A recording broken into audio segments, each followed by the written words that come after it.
Walt Whitman, A Song for Occupations 5. Note, don't say I didn't try to lift mankind with this one. This is Whitman, right in our timeline, right out of the gate. See what you can see. Trust the process. Lori R. Will the whole come back then? Can each see signs of the best by a look in the looking glass? Is there nothing greater or more? Does all sit there with you, with the mystic unseen soul? Strange and hard that paradox true I give. Objects gross and the unseen soul are one. House building, measuring, sawing the boards, blacksmithing, glass blowing, nail making, coppering, tin roofing, shingle dressing, ship joining, dock building, fish curing, flagging of sidewalks by flaggers, the pump, the pile driver, the great derrick, the coal kiln and brick kiln, coal mines and all that is down there, the lamps in the darkness, echoes, songs, what meditations, what vast native thoughts, looking through smutched faces, ironworks, forge fires in the mountains or by river banks, men around feeling the melt with huge crowbars, lumps of ore, the dew combining of ore, limestone, coal, the blast furnace and the puddling furnace, the loop lump at the bottom of the melt at last, the rolling mill, the stumpy bars of pig iron, the strong, clean-shaped T for railroads, oil works, silk works, white lead works, the sugar house, steam, saws, the great mills and factories, stone cutting, shapely trimmings for facades or window or door, lintels, the mallet, the toothed chisel, the jib to protect the thumb, the caulking iron, the kettle of boiling vault cement, and the fire under the kettle, the cotton bale, the stevedore's hook, the saw, and the buck of the sawer, the mold of the molder, the working knife of the butcher, the ice saw, and all the work with ice, the work and tools of the rigger, grappler, sailmaker, blockmaker, goods of gutta percha, papier-mâché, colors, brushes, brush-making, glazier's implements, the veneer and glue pot, the confectioner's ornaments, the decanter and glasses, the shears and flat iron, the awl and knee-strap, the pint measure and the quart measure, the counter and stool, the writing pen of quill or metal, the making of all sorts of edged tools, the brewery, brewing, the malt, the vats, everything that is done by brewers, winemakers, vinegar makers, leather dressing, coach making, boiler making, rope twisting, distilling, sign painting, lime burning, cotton picking, electroplating, electrotyping, stereotyping, stave machines, planing machines, reaping machines, plowing machines, thrashing machines, steam wagons, the cart of the cartman, the omnibus, the ponderous dray, pyrotechny letting off colored fireworks at night, fancy figures and jets, beef on the butcher's stall, the slaughterhouse of the butcher, the killing in his killing clothes, the pens of live pork, the killing hammer, the hog hook, the scalder's tub, gutting, the cutter's cleaver, the packer's maul, and the plenteous winter work of pork packing, flour works, grinding of wheat, rye, maize, rice, the barrels and half and quarter barrels, the loaded barges, the high piles on wharves and levees, the men and the work of the men on ferries, railroads, coasters, fish boats, canals, the hourly routine of your own or any man's life, the shop, yard, store, or factory. These shows all near you by day and night, workman, whoever you are, your daily life.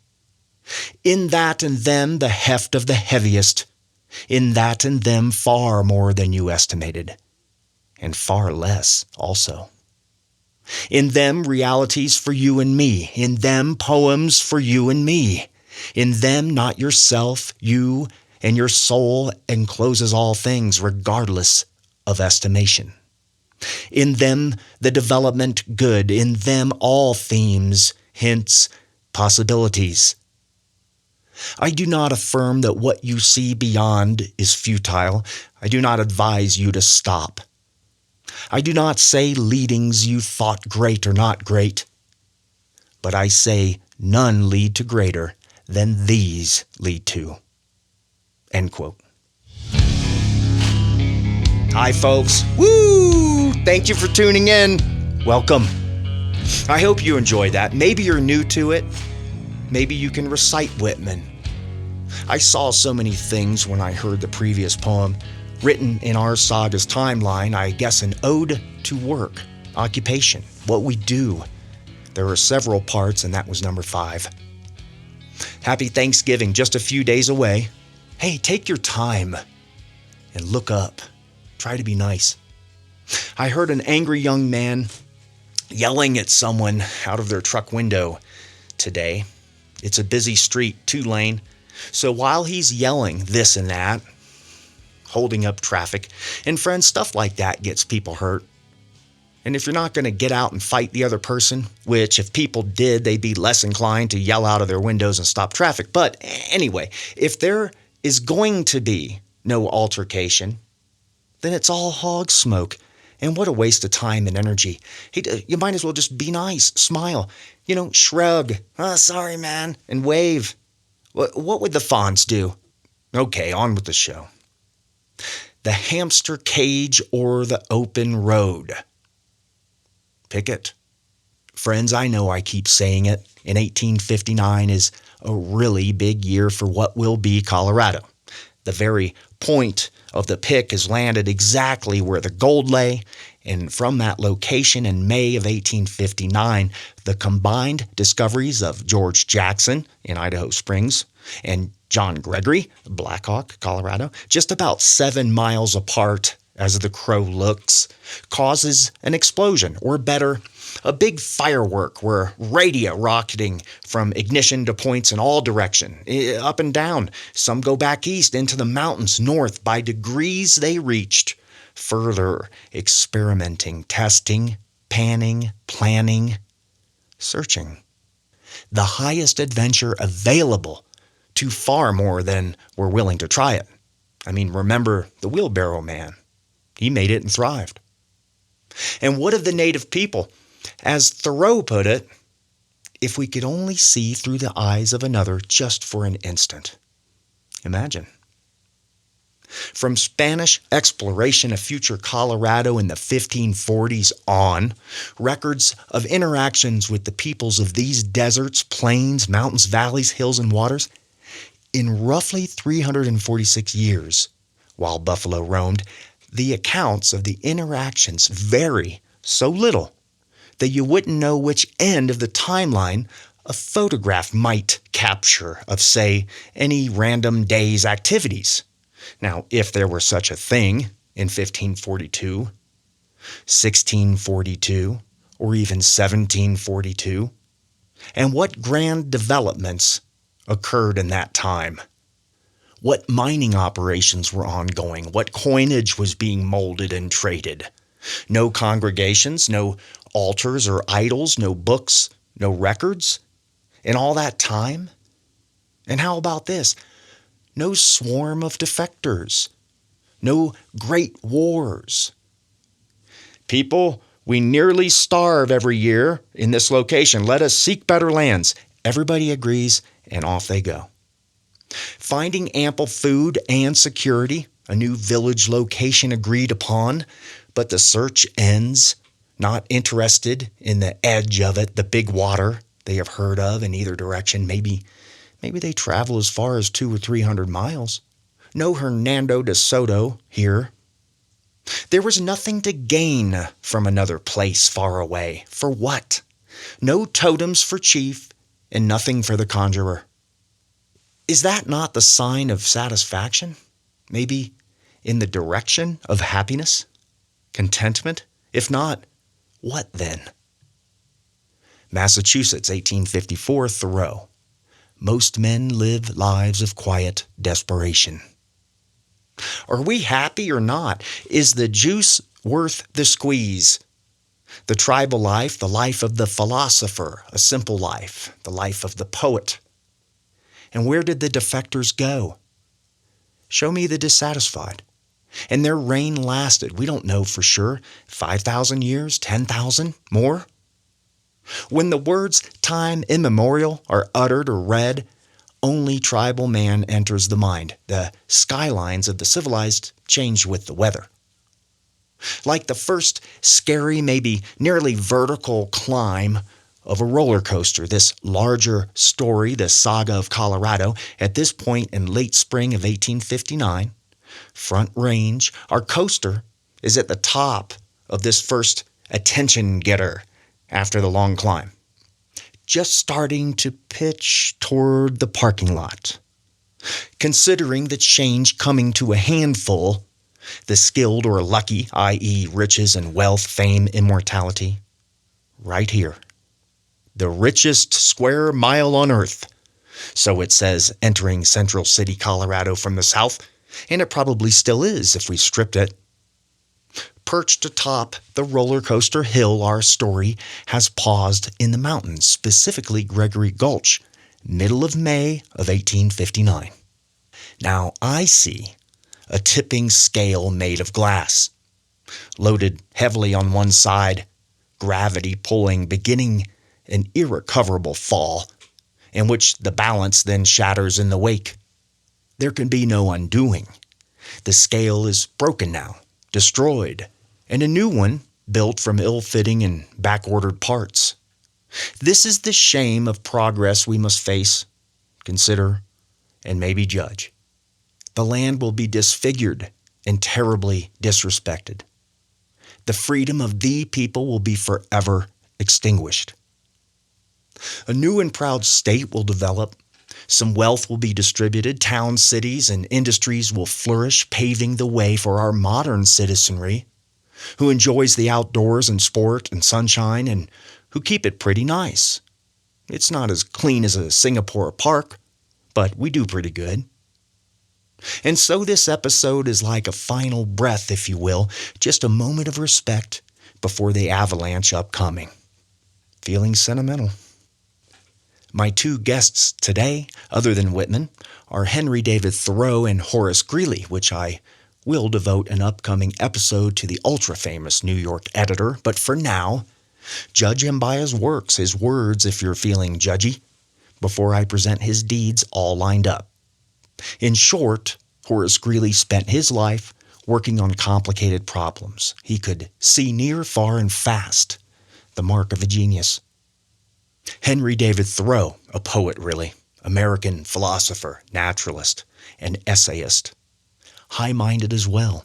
I use his words today as a counterweight to Greeley, although the two come to the same conclusion with regards to the futures of the people, the tribal inhabitants.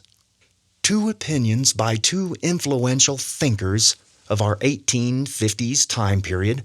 Thoreau will comment on the condition of the American man, while Greeley will comment on the condition of the Western native inhabitants. First, Mr. Henry David Thoreau from his book Walden, 1854. I have traveled a good deal in Concord, and everywhere in shops and offices and fields, the inhabitants have appeared to me to be doing penance in 1,000 remarkable ways. What I have heard of Brahmins, those are enlightened Hindus, sitting exposed to 4 fires and looking in the face of the sun, or hanging suspended with their heels downward over flames, or looking at the heavens over their shoulders, quote, until it becomes impossible for them to resume their natural position, while from the twist of the neck nothing but liquids can pass into the stomach, end quote. Or dwelling, chained for life, at the foot of a tree, or measuring with their bodies, like caterpillars, the breadth of vast empires, or standing on one leg on tops of pillars. Even these forms of conscious penance are hardly more incredible and astonishing than the scenes which I daily witness. The 12 labors of Hercules were trifling in comparison with those which my neighbors have undertaken. for they were only 12, and had an end. But I could never see that these men slew or captured any monster or finished any labor. They have no friend Iolaus, nephew of Hercules, to burn with a hot iron the root of the Hydra's head, but as soon as one head is crushed, two spring up. I see young men, my townsmen, whose misfortune it is to have inherited farms, houses, barns, cattle, and farming tools, for these are more easily acquired than got rid of. Better if they have been born in the open pasture and suckled by a wolf, that they might have seen with clearer eyes what field they were called to labor in. Who made them serfs of the soil? Why should they eat their 60 acres, when man is condemned only to eat his peck of dirt?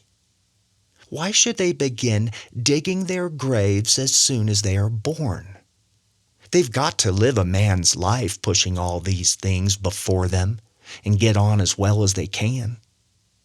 How many poor, immortal soul have I met well nigh crushed and smothered under its load, creeping down the road of life, pushing before it a barn 75 feet by 40, its Augean stables never cleansed, and 100 acres of land, tillage, mowing, pasture, and woodlot. The portionless, who struggle with no such unnecessary inherited encumbrances, find it labor enough to subdue and cultivate a few cubic feet of flesh. But men labor under a mistake. The better part of a man is soon plowed into the soil for compost. A seeming fate, commonly called necessity, they are employed, as it says in an old book, laying up treasures which moth and rust will corrupt and thieves break through and steal. It is a fool's life, as they will find when they get to the end of it, if not before. End quote. Whoa, the working life is tough, no? The wheel, the hamster cage, routine, debt, laying up treasures. There will be 3,000 men in a gulch a steep mile long and maybe 120 yards wide at the widest part, living in tents on a sheer hillside, sheltering with pine boughs, 1,000 campfires dotting the landscape, and snow covering what ground hasn't been trampled to a brown slush. Not a thread of privacy, and at the mercy of the winds of the Continental Divide, who have given these mountaintops a lashing for ages, the trees permanently bent. 3,000 people in Gregory Gulch, early summertime of 1859. Today flanked north and south by Central City and Black Hawk, Colorado, with 1,000 residents, and I rounded up. Meanwhile, the Arapahoe of the plains and mountains east of the Divide, who with the Cheyenne warred with the Utes, who took up the peaks and lands west of the Divide and into Utah. Suddenly, a congregation of whites in the middle of the mountains, technically Arapahoe and Cheyenne land. But the Utes traveled right by there. They saw the campfires.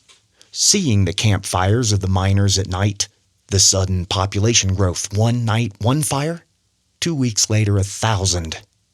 The fortunes hidden in those cold waters and locked in the native rock were had at the highest cost of death, the lowest strenuous effort. And the frontiersmen paid it. But for the tribesmen, nothing but the chase or fight was worth that kind of effort. Nothing.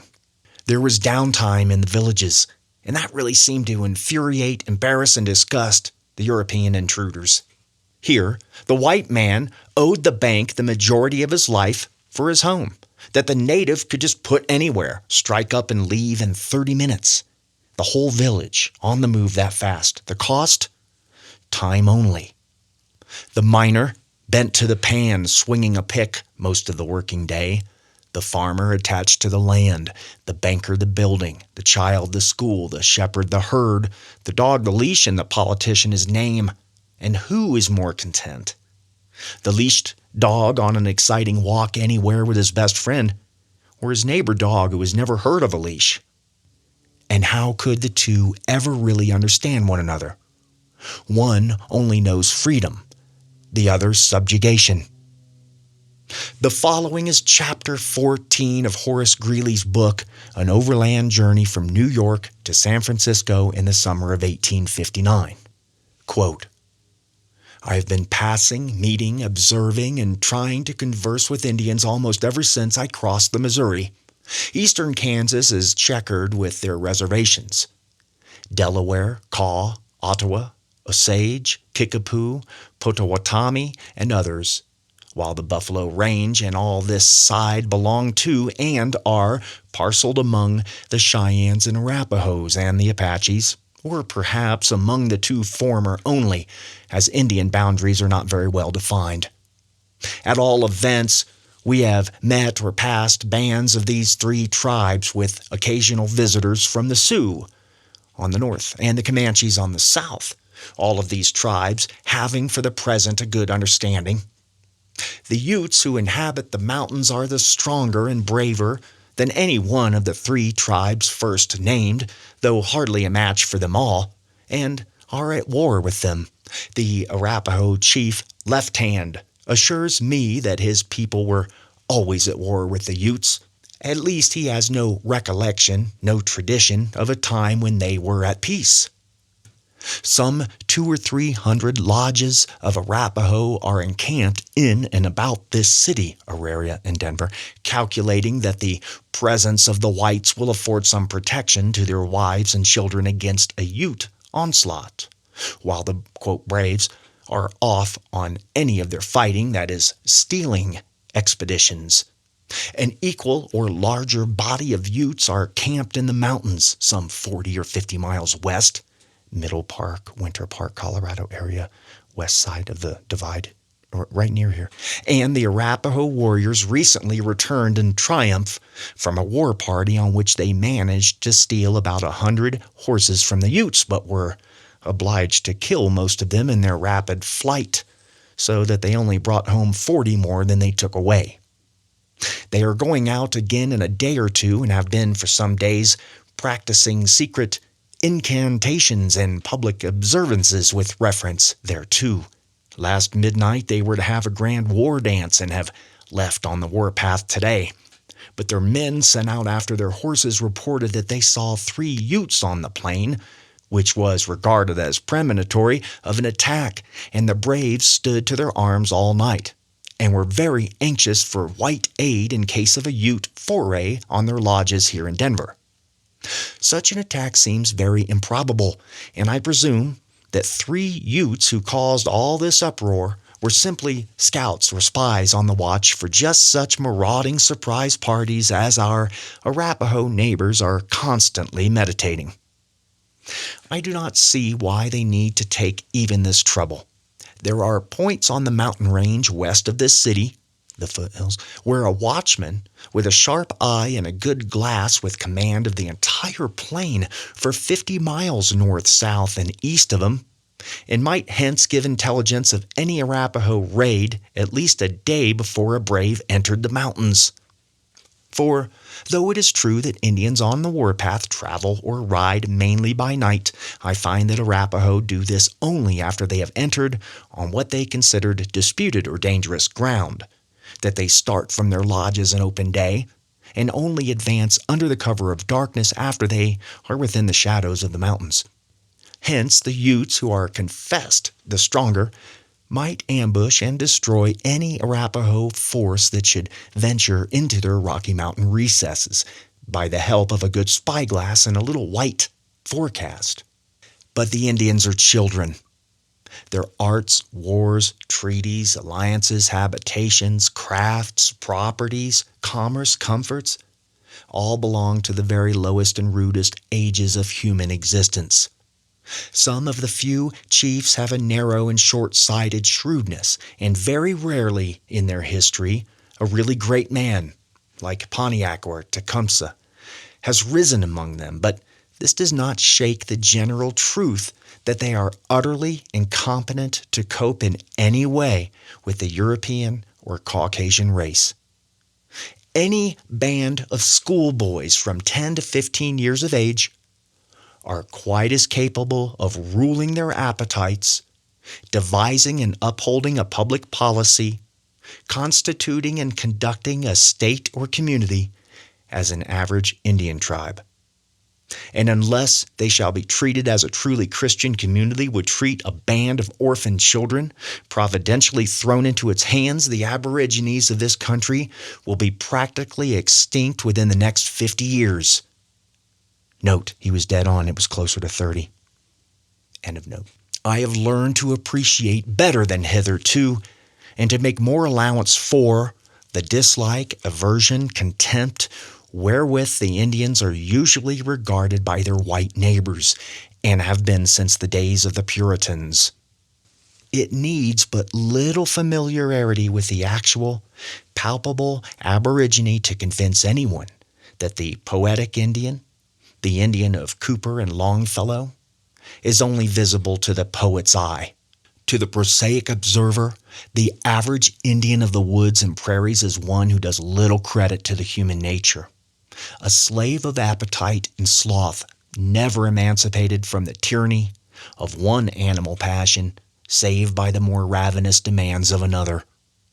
As I passed over these magnificent bottoms of the Kansas, which formed the reservation of the Delawares, Potawatomis, etc., constituting the very best corn lands on earth, and saw their owners sitting around the doors of their lodges at the height of the planting season and, in as good, bright planting weather as sun and soil ever made, I could not help saying, quote, "These people must die out.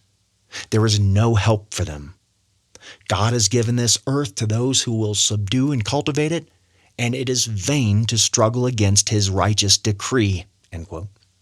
And yesterday tried my powers of persuasion on Left Hand, the only Arapahoe chief who talks English, in favor of an Arapahoe tribal farm, say of 200 acres for a beginning, to be broken and fenced by the common efforts of the tribe, and a patch therein allotted to each head of a family who would agree to plant and till it. I apprehend to very little purpose. For Left Hand, though shrewd in his way, is an Indian, and every whit as conservative as Boston's Beacon Street or our Fifth Avenue. He knows that there is a certain way in which his people have lived from time immemorial, and in which they are content to still live, knowing and seeking no better. He may or may not have heard that it is the common lot of prophets to be stoned and of reformers to be crucified. But he probably comprehends that squaws cannot fence and plow, and that, quote, braves are disinclined to any such steady, monotonous exercise of their muscles. Squalid and conceited, proud and worthless, lazy and lousy, they will strut out or drink out their miserable existence, and at length afford the world a sensible relief by dying out of it. But it is otherwise with the women. Degraded and filthy as they are, beyond description or belief, they bear the germ of renovation for their race, and that they are neither too proud nor too indolent to labor. The squaw accepts work as her destiny from childhood. In her father's lodge, as in that wherein she comes in turn to hold a fifth or sixth interest in a husband, for all Indians are polygamists in theory, and all through means or energy become such in practice, she comprehends and dutifully accepts drudgery as her, quote, peculiar institution, end quote. She pitches and strikes the tent, carries it from one encampment to another, gathers and chops the wood, and not only dresses and cooks the game which forms the family's food, when they have any, but goes into the woods and backs at home when her lord returns with the tidings that he has killed something.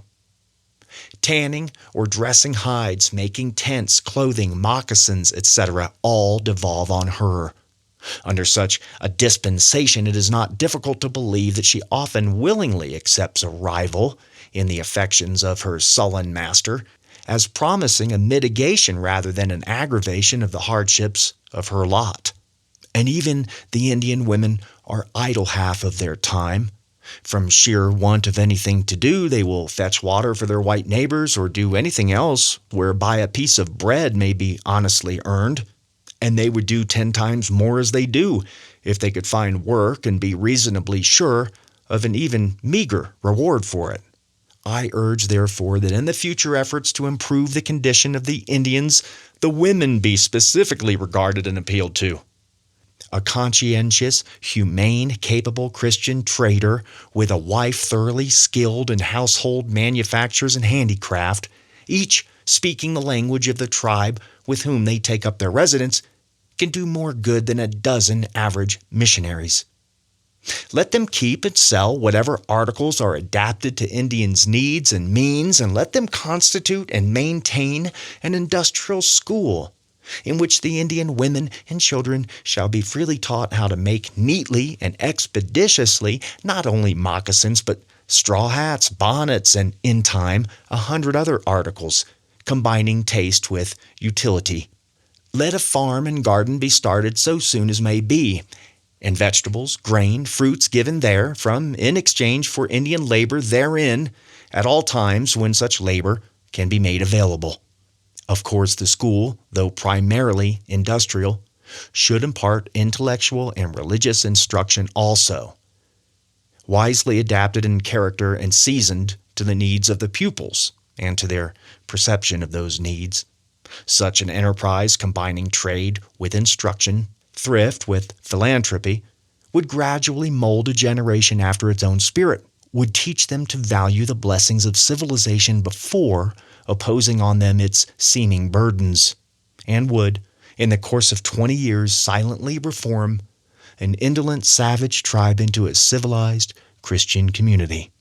There may be shorter modes of effecting this transformation, but I think none surer. Doubtless, such an enterprise demands rare qualities in its head, that of patience prominent among them. The vagrancy of the Indians would prove as great an obstacle to its success as their paltry but interminable wars. Very often, in the outset, the apostle of industry and civilization would find himself deserted by all his pupils, lured away by the hope of success elsewhere in marauding or hunting. But let him, having first deliberately chosen his location, simply persevere, and they will soon come round again, glad to find food that may have been had even for solid work. For all I can learn impels me to believe that hunger is the normal state of the Indian, diversified by transient interludes of gluttony. Meat is almost his only food, and this, though plentiful at seasons, is at others scarcely obtainable in the smallest quantities or dried to the toughness of leather. The Indian likes bread as well as the white. He must be taught to prefer the toil of producing it to the privation of lacking it. The point gained, he will easily be led to seek shelter, clothing, and all the comforts of civilized life at their inevitable cost, and thus his salvation will be assured. Otherwise, his extermination is inexorably certain and cannot long be postponed." End quote. Pretty gloomy outlook each while buffalo roamed. Thoreau says we work too hard. Greeley says the, quote, Indians won't, but preserve them and they'll come around. They will choose the wheel over the road. Sure. Are we overextended still? Did the people have the right idea? A poet's life? Adventure, leisure, no taxman, no lawyers, free to roam, lice and human grease, free to starve, free to kill a man unapologetically, and be killed by a man the same. Thousands of years, the same. An agreement understood and adhered to. A way of life preserved since time immemorial. Thank you for listening. Next episode is a big one. Into the mountains, back to ground zero, 1859 for a little bit. Happy Thanksgiving. Please be safe and don't forget to look up every little bit. Thanks again. Best wishes. This is J.B. Reynolds, copyright 2025.